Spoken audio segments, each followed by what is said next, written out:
Lebih baik ngonten di Facebook Pro atau halaman Facebook sih?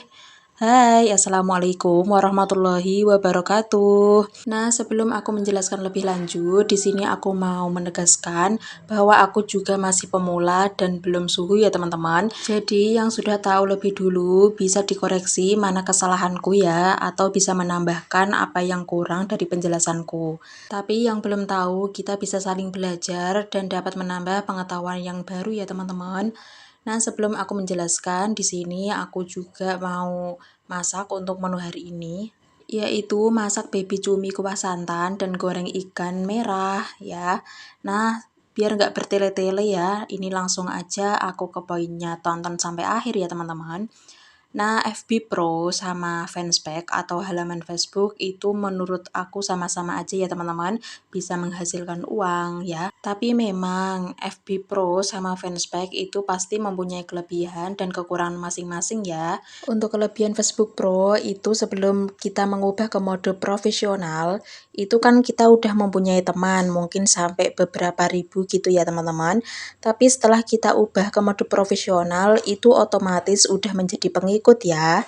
Tapi untuk halaman Facebook atau Fanspack itu kita mulai dari bener-bener dari nol ya teman-teman. Jadi kita harus bekerja keras untuk mendapatkan follower bersih atau yang disebut neto gitu ya. Nah, menurut pengetahuanku, Facebook Pro itu lebih banyak mempunyai pelanggaran ya teman-teman. Kok bisa, Kak? Jadi begini, sebelum kita mengubah ke mode profesional, pastinya kita pernah menggunakan musik yang ada di Facebook itu ya. Terus membagikan konten orang lain, terus bisa jadi berkomentar yang tidak sopan, itu pernah ya teman-teman. Nah, otomatis apa yang sudah kita lakukan sebelum kita mengubah ke mode profesional itu udah direkam oleh Facebook itu tersendiri ya teman-teman. Jadi memang sebelum kita monetisasi itu biasanya aman-aman aja ya.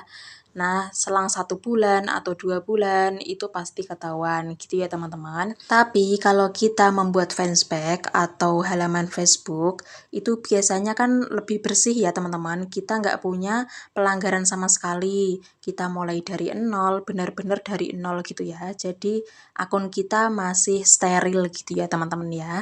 Memang fanspack atau halaman Facebook itu lebih sulit ya karena kita tidak mempunyai pengikut sama sekali. Jadi kita mulai dari nol. Tetapi kalau kita menggunakan fanspack ya, kita bisa melihat kriteria sebelum monetisasi ya.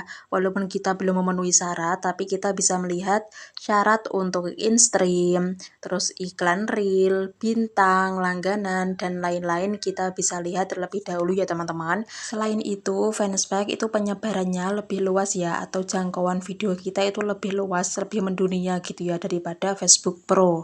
Kenapa? Ini udah dibuktikan oleh senior-senior aku sebelum aku terjun ke dunia maya ini ya teman-teman. Berbeda dengan Facebook Pro, kita tidak bisa melihat kriteria untuk memenuhi iklan stream dan lain sebagainya ya teman-teman. Nah, untuk jangkauan Facebook Pro bukannya tidak bisa mendunia ya teman-teman, pasti bisa, cuman untuk pertama kali kita ngonten, itu yang bisa lihat adalah orang-orang sekitar. Karena pengikutnya itu dari teman-teman sebelum kita mengubah ke jadi mode profesional. Gitu ya teman-teman ya penjelasan aku. Jadi di sini kalian pilih yang mana nih? Bisa komentar di bawah ya. Nah, di sini aku jelaskan lagi bahwa fanspack atau Facebook Pro itu sama-sama menghasilkan uang ya teman-teman.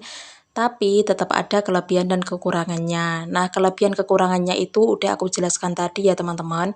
Jadi kalian bisa menyimpulkan pilih Facebook Pro atau Facebook halaman gitu ya. Semua itu tergantung pilihan di tangan kalian masing-masing ya teman-teman. Nah, seperti itu sedikit penjelasan dari aku. Semoga kalian paham apa yang aku jelaskan tadi ya teman-teman. Nah, di sini aku bermaksud bukan menggurui ya. Sekali lagi, kita sama-sama belajar aja ya. Nah, misal ada pertanyaan, boleh komen di kolom komentar ya. Nah, di sini juga aku mau berterima kasih buat kalian yang udah menonton video aku dari awal sampai akhir.